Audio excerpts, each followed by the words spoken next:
Olá, sejam todos bem-vindos à nossa aula de continuação da semana 1.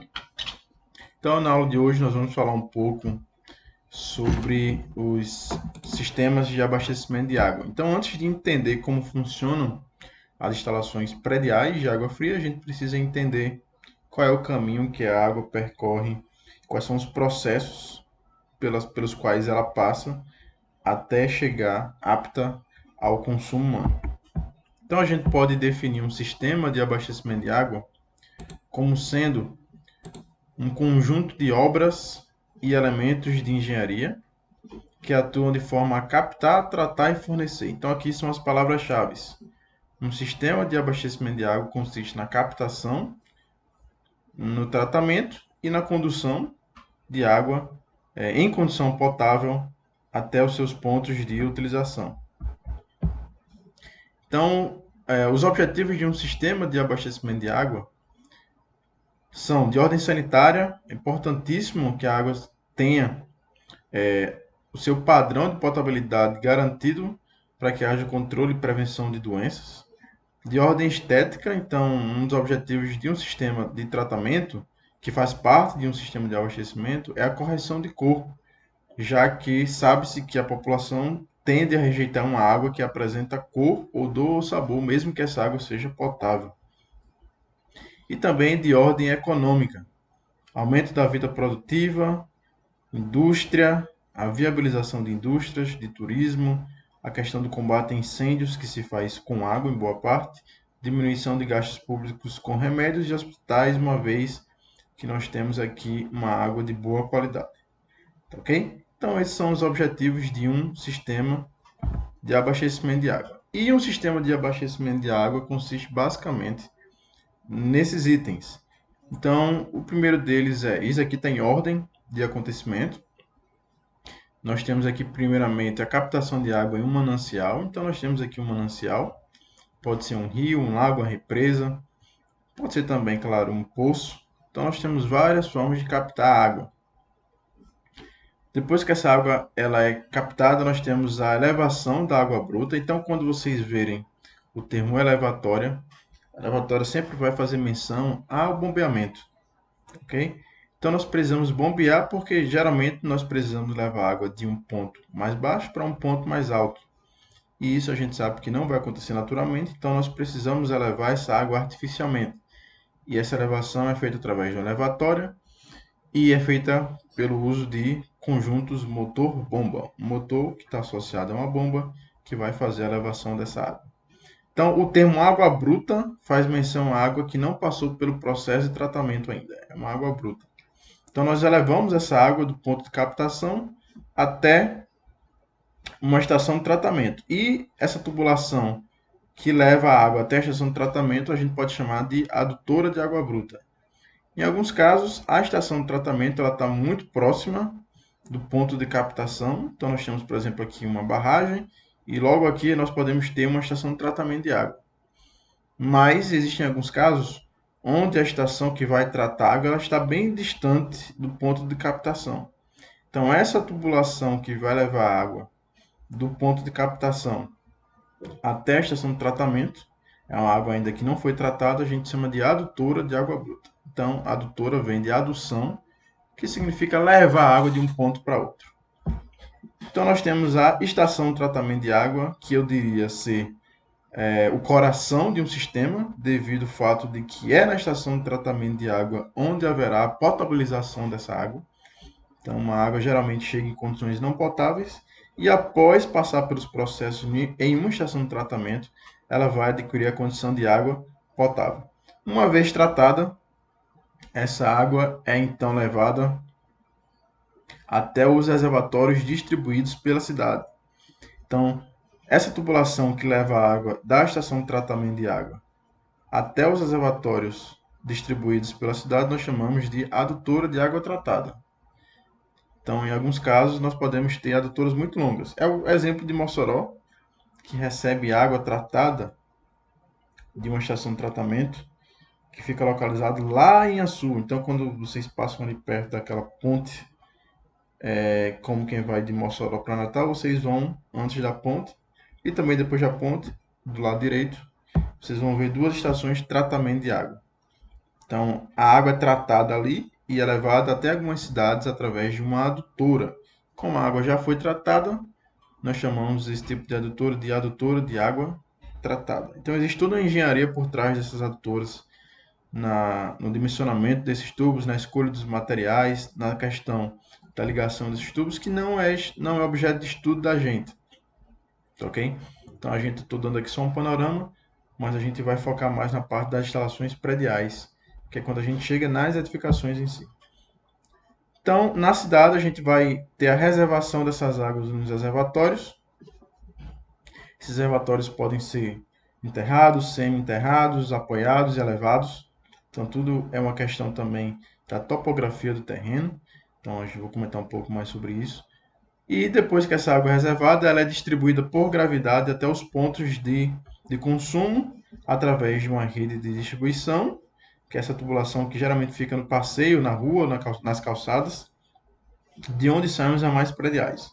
Então, cada edificação vai ter o seu ramal predial, que é essa tubulação que é ligada na rede de distribuição e vai levar água até as edificações. E a partir do momento que a água passa pelo hidrômetro, que é aquele aparelho que mede o consumo de água, a gente chama de instalação predial. Então, tudo que está antes do hidrômetro, a gente chama de sistema de abastecimento de água.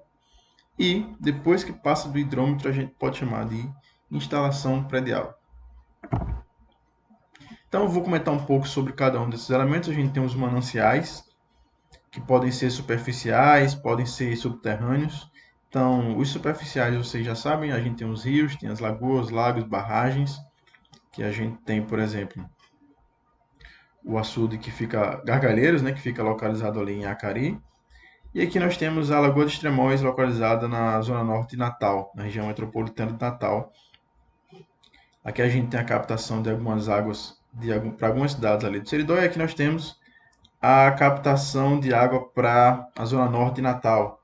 Então aqui a Lagoa dos Tremóis é responsável, é a fonte de água primária, porque a gente também tem os poços distribuídos pela cidade, para 30% da população de Natal.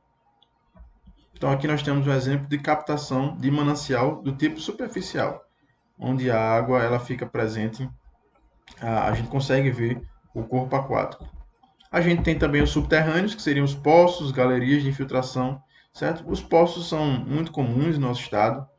A gente tem em torno de 70% da nossa água proveniente dos poços profundos. A captação, que é o processo responsável por pegar essa água de algum manancial. Então, nós temos alguns tipos de captação de água. A gente tem a tomada de água direta ou tomada simples, que é quando a gente tem uma tubulação, como é o exemplo aqui no açude de Gargalheiras, onde a gente tem uma tubulação que faz a captação da água diretamente aqui no manancial, através aqui de uma tubulação que é chamada de sucção. Então, em todo o sistema elevatório, a tubulação que é responsável por pegar a água e levar até a bomba é chamada de sucção. E a tubulação que sai da bomba e leva a água para um determinado ponto é chamada de recalque. Mas a gente vai ter uma aula mais específica sobre isso. Outro tipo de captação é através de torre de tomada d'água, onde a gente tem aqui dentro uma espécie de reservatório, a água entra através de comportas e a gente tem a captação da água aqui através de uma tubulação, que geralmente fica no fundo, e é o que acontece, por exemplo, na barragem Armando Ribeiro Gonçalves em Açu, em Itajá, se eu não me engano. Certo? Então, nós temos aqui um exemplo de uma torre de tomada d'água, onde a gente tem níveis diferentes, a gente tem comporta, a gente tem uma espécie de registros aqui em cima, que vão operar essas comportas, e aí, dependendo do nível d'água, e aqui no fundo a gente vai ter a tomada d'água, que vai passar inclusive por parte de baixo aqui da barragem. Nós temos também a captação flutuante, que é um tipo de captação bastante comum quando nós temos níveis de variação de nível d'água aqui muito grande. Então eu diria que é uma captação emergencial, provisória, adaptada. Então a gente tem, por exemplo, aqui a KN instalando uma tubulação de PVC numa captação flutuante, que fica basicamente flutuando.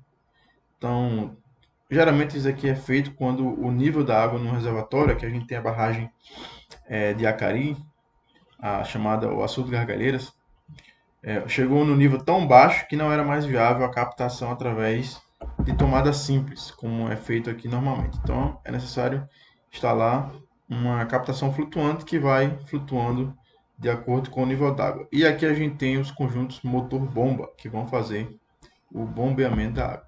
Então, outras formas de captação, nós temos as águas pluviais, as águas de chuva, que nós podemos aproveitar para diversos fins, geralmente não nobres, ou seja, aqueles fins que não incluem o consumo dessa água, como, por exemplo, lavagem de pisos, irrigação, descarga de bacias sanitárias. Nós podemos ter os poços rasos, que na verdade nós temos bastante. No Mossoró, por exemplo, 70% da água é proveniente de poços rasos. E nós podemos ter, desculpa, poços profundos. A gente pode ter poço raso e poço profundo. No nosso caso, nós temos poços profundos, que é uma água geralmente de excelente qualidade, devido ao fato de ser feita em uma profundidade bastante elevada.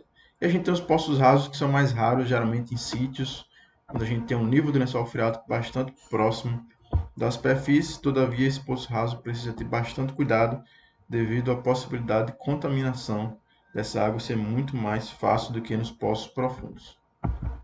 Então a gente tem exemplos aqui do que é chamado de cisterna.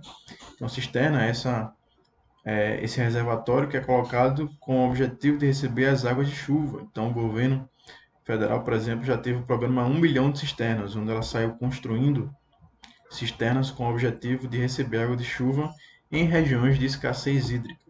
Então, a água é armazenada aqui, é feito um descarte das primeiras águas.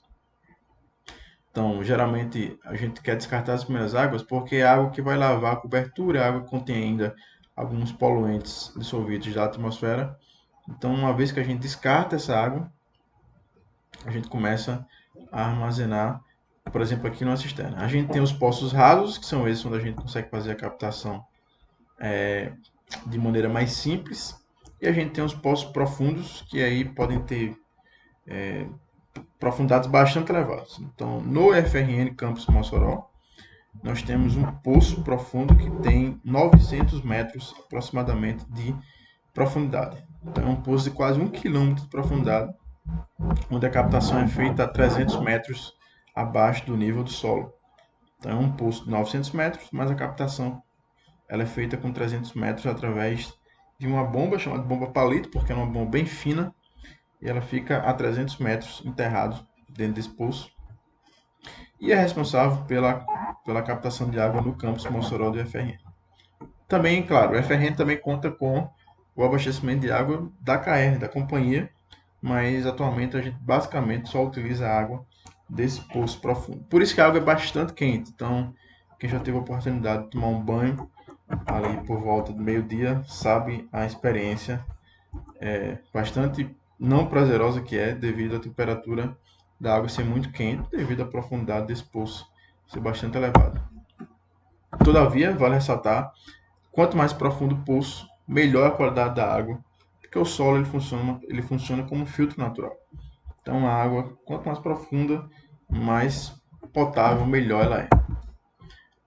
A gente tem, continuando o processo, as elevatórias de água bruta, que são basicamente os conjuntos motor-bomba, que podem ser de diversos tamanhos, de diversas capacidades, dependendo da demanda, da distância, da vazão, coisas que a gente vai comentar mais na frente.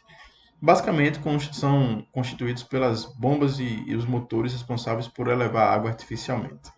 Então, como ainda não passou pelo processo de tratamento, a gente chama essas elevatórias de água bruta.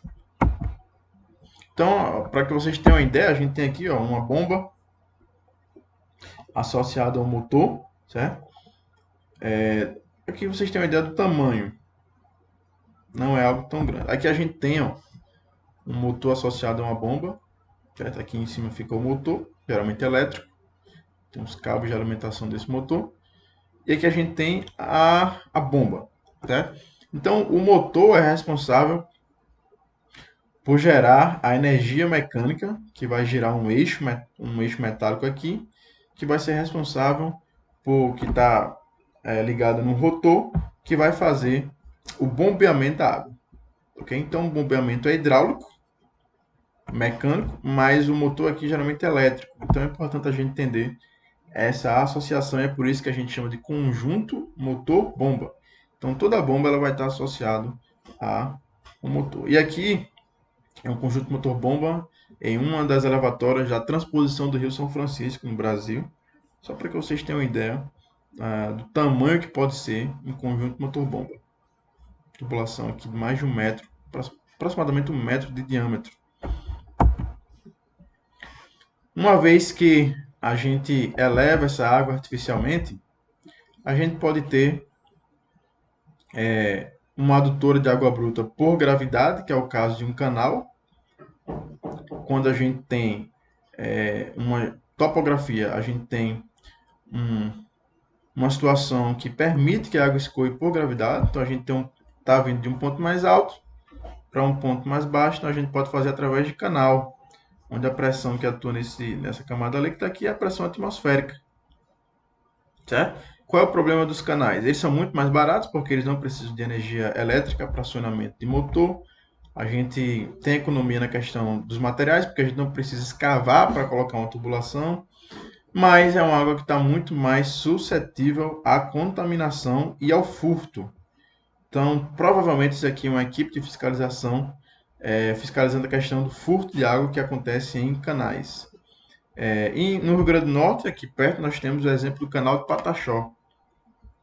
O canal de Pataxó é um canal que leva a água da barragem Armando Ribeiro Gonçalves até algumas cidades ali do entorno.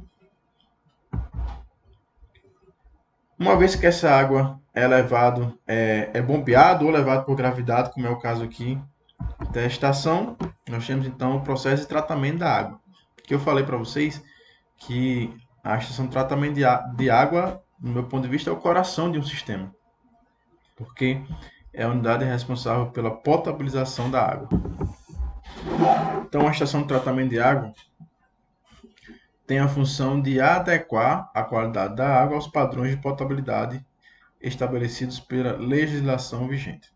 Então, atualmente, o Ministério da Saúde é quem é responsável por estabelecer os padrões de potabilidade. Então, a gente tem uma portaria bem atual, é a portaria 888, se eu não me engano, de 2020 ou 2021 já, que trata da questão da potabilidade da água, e lá ela diz quais são os requisitos que uma água deve ter para ser considerada potável. Então, as administradoras responsáveis, as concessionárias responsáveis por tratar a água, como no nosso caso aqui é a Companhia de Águas de URN, a CAERN, ela vai ter em mãos esses documentos do Ministério da Saúde para estabelecer os seus critérios que vão ser executados nas estações para que a água saia em condições potáveis. Então existem, pessoal, diversos ensaios que devem ser feitos com um determinado período, uma determinada frequência, em determinados locais. Por exemplo, a cada 1 hora, numa estação de tratamento de água, que abastece uma população, se eu não me engano, acima de 50 mil habitantes, é necessário fazer alguns ensaios de couro, de turbidez, de cloro, para que você tenha um acompanhamento contínuo e horário, para que você não tenha problemas com a potabilidade. E também outro exemplo é que nos pontos de recebimento, então a CAERN ela vai escolher, por exemplo, uma escola municipal, ela vai lá na entrada de água, ela vai captar água para justamente ver um parâmetro muito importante que é o cloro residual. Então a água, toda a água que a gente consome tem que ter cloro. A água que chega nas nossas casas precisa ter cloro. Claro, um limite de quantidade para que não seja também patológico. Mas a CAERN faz esse acompanhamento, seguindo os padrões de potabilidade estabelecidos pelo Ministério da Saúde. Então, existem vários tipos de ETA, várias configurações diferentes. Tudo vai depender da qualidade da água que a gente vai captar e da qualidade da água que a gente quer. Então, eu vou falar aqui um pouco para vocês de uma ETA convencional, que é uma ETA que tem todos os elementos comuns instalados para a potabilização da água, certo? Então, como eu falei para vocês, existem vários tipos de ETA. Por exemplo, a ETA que fica localizada, a ETA que trata a água em Mossoró, que fica localizada ali perto da Ponte de Açu, não é uma ETA convencional, é uma ETA do tipo filtração direta. Então não se aplica ao que a gente vai ver aqui. Então tudo vai depender da qualidade da água que a gente capta e da qualidade da água que a gente quer. Então tudo isso é analisado. Como eu falei para vocês, algumas dessas unidades aqui elas podem ser suprimidas, assim como a gente pode ter outras incluídas, dependendo do objetivo do tratamento. Então, gente, eu vou fazer aqui um comentário, eu vou falar bem superficialmente. Cada uma dessas etapas aqui poderia ser um livro, e é. Existem livros que tratam só da filtração, livros que tratam só do fenômeno da coagulação. Então, é algo extremamente complexo que eu vou tentar aqui explicar para vocês de maneira mais simples, só para que vocês tenham uma ideia de como funciona. Então, uma vez que a água chega na estação de tratamento de água, o primeiro processo que ela vai passar é a coagulação. Eu vou explicar cada um desses elementos. Depois que a água é coagulada, ela passa pelo processo de floculação. Depois que a água é floculada, ela é levada ao decantador, onde vai sofrer o processo de decantação. Depois de decantada, a gente vai ter aqui o que eu chamo de coração da ETA, que é a filtração. A filtração é a etapa mais importante e é que toda estação de tratamento de água vai ter, é a filtração. As outras podem ser suprimidas, mas a filtração não. E por último, a gente vai ter a desinfecção, que é a etapa responsável pela questão da eliminação dos micro-organismos. Então eu vou falar um pouco de cada uma dessas etapas. Então primeiro a gente tem a coagulação, depois a floculação, depois a decantação, depois a filtração e depois aqui a desinfecção. Ok? É claro, isso daqui é uma ETA do tipo convencional, que também é chamado de ETA. ETA vem de estação de tratamento de água. Existem outros nomes para esse tipo de ETA. Pode também ser chamada de estação de ciclo completo, mas o nome mais comum é estação do tipo convencional.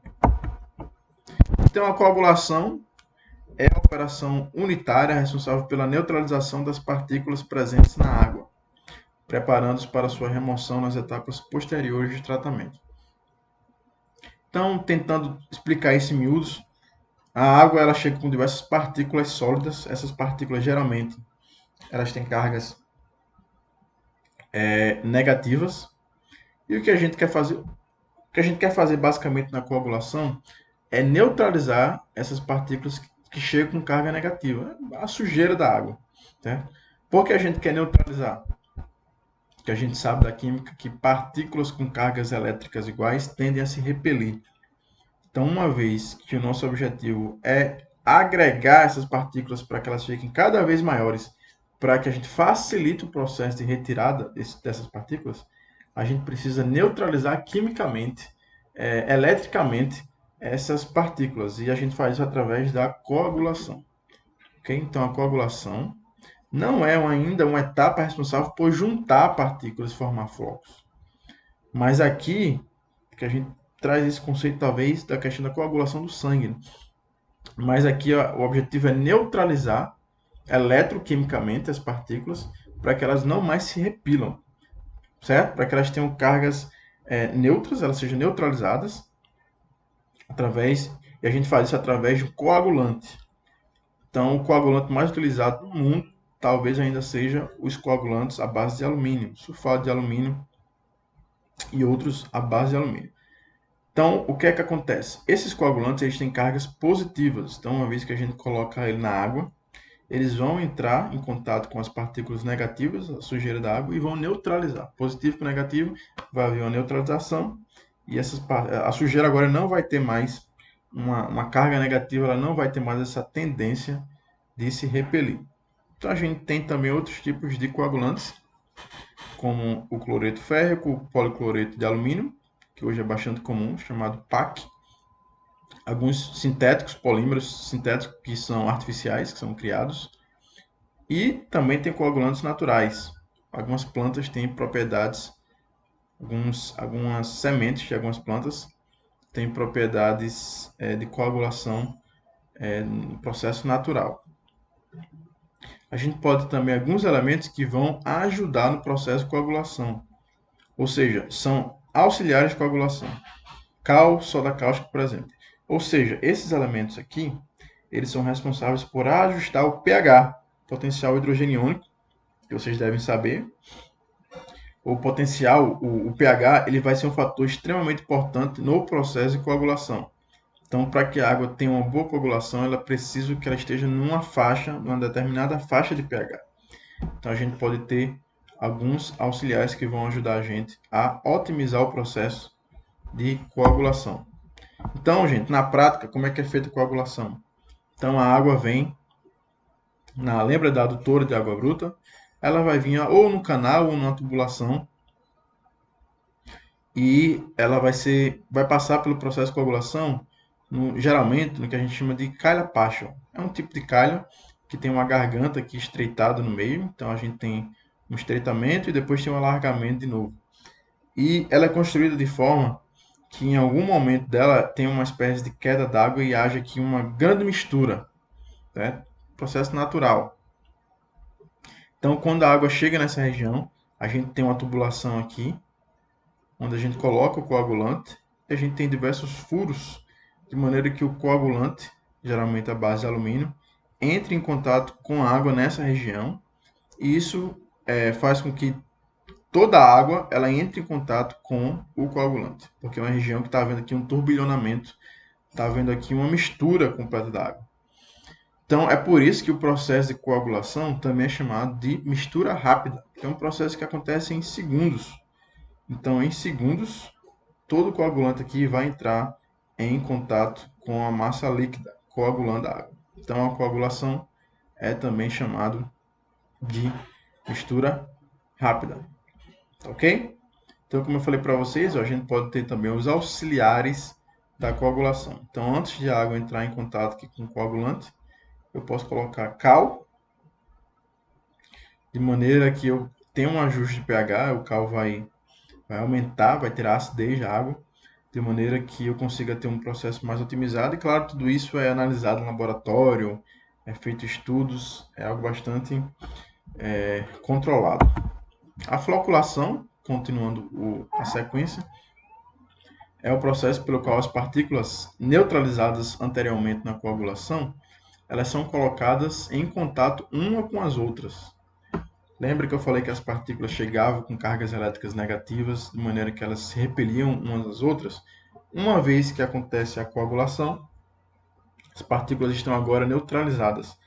Então a gente consegue agora juntar essas partículas que antes se repeliam. E a gente faz essa junção, a gente faz essa formação dos flocos no processo de floculação e o próprio nome já sugere. Floculação, então, é a etapa responsável pela formação de flocos, através de uma mistura lenta. Então, a floculação também é chamada de mistura lenta, porque uma mistura rápida poderia quebrar esses flocos. Então, a gente faz uma mistura bem lenta, através aqui, geralmente, de um motor que fica aqui na parte de cima, um eixo metálico que é acionado aqui ou uma turbina, uma hélice ou uma pá, que gira, que agita a massa líquida, certo? Aqui não está em funcionamento. E essa agitação lenta faz com que haja um contato entre as partículas, formando então os flocos sedimentáveis, ok? São aqueles flocos que vão se depositar no fundo de um tanque, que constitui na próxima etapa a decantação. Então, uma vez que a água foi coagulada e foi floculada, foram formados flocos, agora sim eu vou ter uma unidade responsável por acumular esses flocos. Então, a decantação é o processo pelo qual as partículas floculadas apresentam um movimento descendente. Então, elas vão sedimentar, certo? Então, qual a diferença de sedimentação para decantação? A sedimentação ela faz menção às partículas. Então, as partículas elas vão se sedimentar porque elas são mais densas do que a água, elas são mais pesadas e, naturalmente, por gravidade, quando elas entram no decantador, elas vão se depositando no fundo, certo? Enquanto que a água em cima, que fica mais purificada, a gente chama de água decantada. Então, a decantação se refere à água e a sedimentação faz menção às partículas. ok? Então, a decantação ela vai propiciar a clarificação da água pela separação da fase sólida e líquida. A fase sólida, os flocos vão se acumular no fundo, vão sedimentar por gravidade e, consequentemente, nós vamos ter na parte de cima um líquido mais clarificado. Então, a gente tem exemplo aqui de decantadores. Podem ser gigantes, dependendo do porte da ETA. Desculpa, da ETA. ETA é esgoto, a gente vai ver mais na frente. Aqui a gente tem a foto de um decantador em funcionamento. Então, observe que a água clarificada, aquela que fica na parte de cima, ela é coletada aqui através de elementos chamados de vertedouros. Então, a coleta é feita e essa água então é encaminhada para os filtros, que é a próxima unidade do tratamento. E aqui à direita nós temos a imagem de um decantador em manutenção. Então, observem o lodo, então essa parte aqui de baixo, os flocos que sedimentaram e ficaram acumulados no fundo, são chamados de lodo. Então, de vez em quando é necessário então interromper o funcionamento do decantador para que haja a limpeza desse lodo aqui de fundo. Então, observe que aqui a gente tem um decantador de grande porte, provavelmente de uma grande cidade. E a gente chega então na filtração. Então, a filtração é o coração da ETA, é a parte que vai retirar todos aqueles sólidos que não foram removidos nas etapas anteriores. Então, a gente vai pegar essa água que ainda tem alguns sólidos, geralmente de menor tamanho, e a gente vai passar ela através de um meio poroso, geralmente composto por areia e pedregulho e em alguns casos também por carvão ativado. Ok? Então a gente tem aqui um corte de um filtro. Então a gente tem a água aqui vindo do decantador, os sedimentos ficaram aqui na parte de baixo, porque sedimentaram, e a água já passou aqui pelo processo de clarificação, ela vai aqui pela parte de cima em direção ao filtro. Então no filtro nós vamos ter a entrada da água e essa água ela vai passar pelo meio poroso, geralmente areia e um pedregulho que tem a função de evitar que essa areia vá junto com a água aqui por esse fundo falso. Então a gente tem um fundo falso que é um fundo com vários furos que justamente faz a água passa por esse fundo aqui e ela já passou pelo processo de filtração aqui na areia. Então a brita, que é esse pedregulho aqui, tem a função de fazer a separação da água do fundo falso para que a areia ela não vá junto com a água. E aí a água então é aqui coletada, filtrada na parte de baixo. Os filtros precisam passar por processos de lavagem a cada período determinado de horas. Isso pode variar de 12 a 48 horas. Então a gente tem aqui os filtros da estação de água de Extremóis.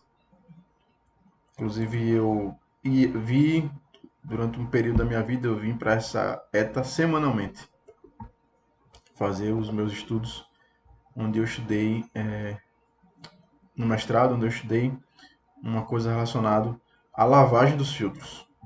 Um processo aplicado à água de lavagem dos filtros para clarificar essa água e retornar essa água para a própria estação.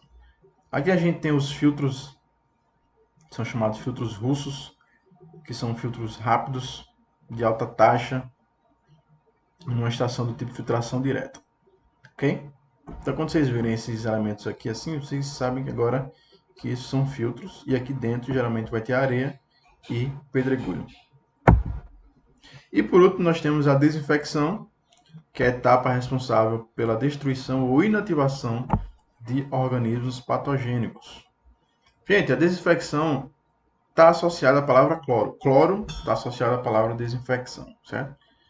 É o elemento desinfectante mais utilizado no mundo ainda, apesar de ter alguns problemas. O cloro não é perfeito, mas ele é barato, ele é abundante e ele tem uma propriedade extremamente importante para a desinfecção, que é chamada de residual. Então eu coloco cloro aqui e eu ainda vou ter cloro daqui a muitos quilômetros. Por quê? Porque o cloro tem essa propriedade de permanecer na massa líquida, apesar de que as suas concentrações elas vão diminuindo ao longo do tempo e da distância, devido a algumas reações que o cloro vai fazendo com a água, com a tubulação, na parede da tubulação, etc. Mas ainda é o desinfetante mais utilizado do mundo. A gente tem também o ozônio, que é o O3, como um desinfetante, mas não tem essas propriedades do cloro e é um pouco mais caro. Não é tão bom em termos de residual.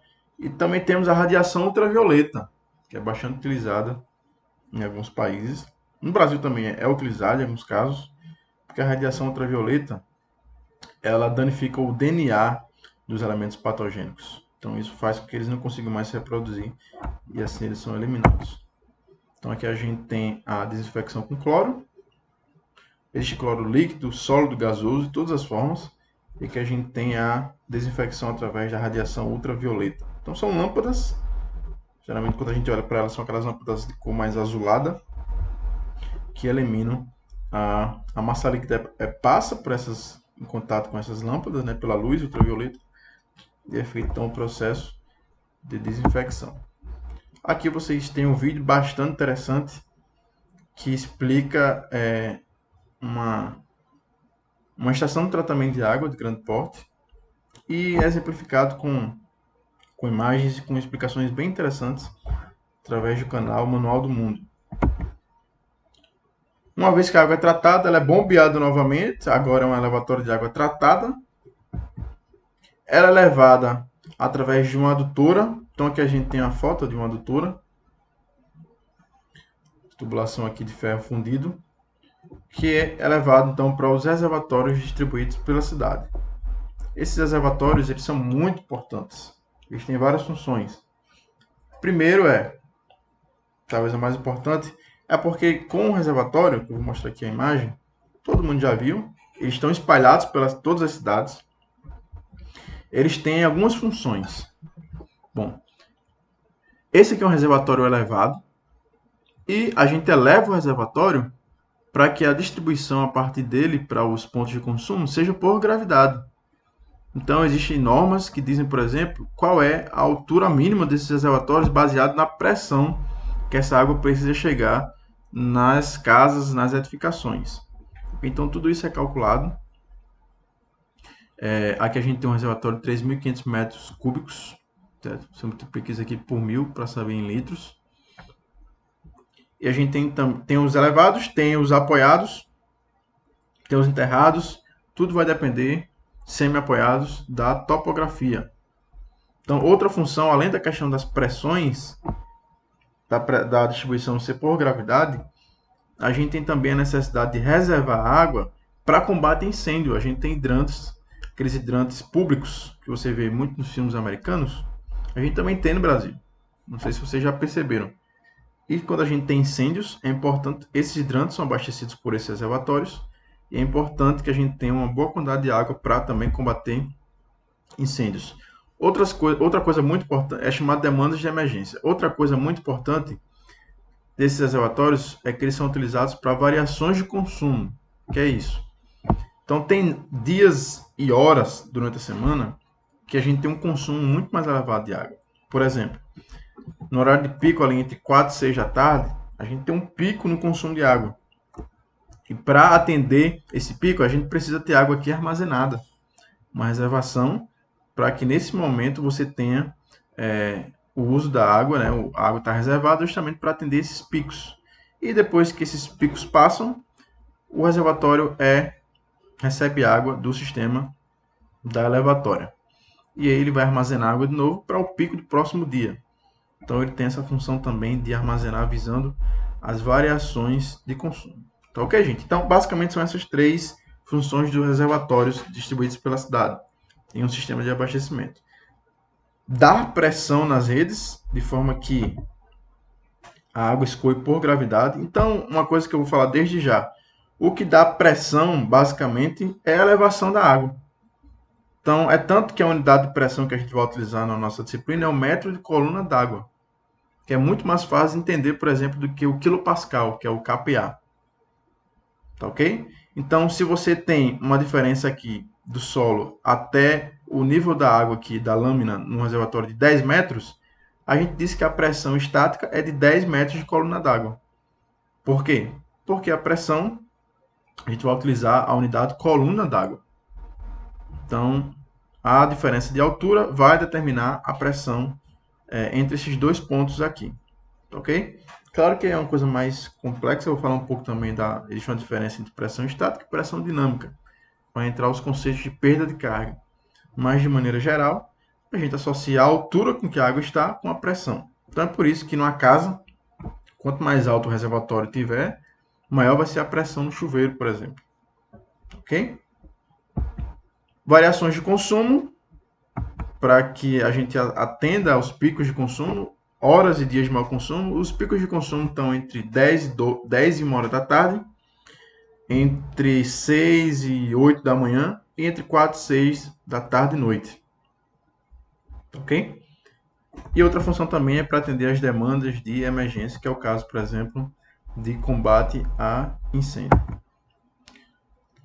Do reservatório distribuído, o reservatório elevado, por exemplo, a gente tem essas tubulações aqui, ó, que vão alimentar as redes de distribuição, que é aquela tubulação que vai ficar assentada nas vias públicas, junto às edificações, com a função de conduzir a água para os prédios e pontos de consumo.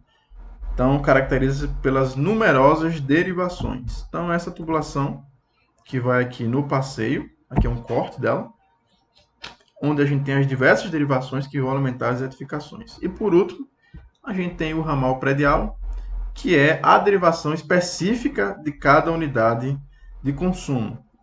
Então, isso daqui tudo é responsabilidade da companhia.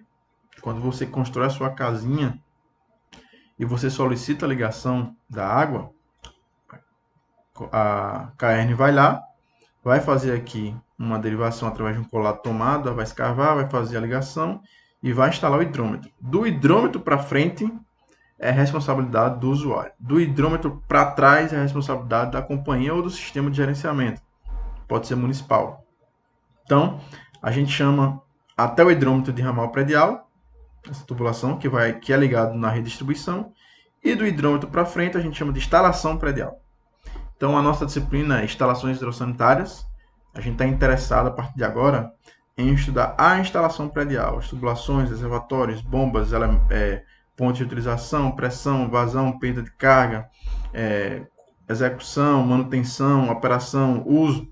Tudo isso é o objetivo da nossa disciplina dentro do que a gente chama de instalação predial. Do ramal predial para trás, todos esses elementos que a gente falou, a gente não vai mais falar sobre eles, porque ele não é um objeto de estudo, mas eu achei importante e acho importante. Então, eu começo sempre essa disciplina falando um pouco de como funciona um sistema de abastecimento de água. Tá ok?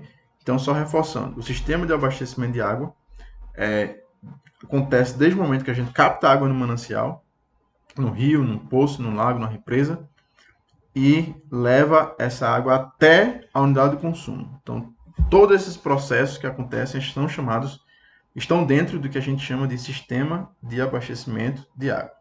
Uma vez que chega no hidrômetro, que é a unidade responsável, o hidrômetro é aquele aparelho que mede o consumo de água, a vazão. Do hidrômetro para frente, a gente chama de instalação predial e é o que a gente vai estudar nas próximas aulas.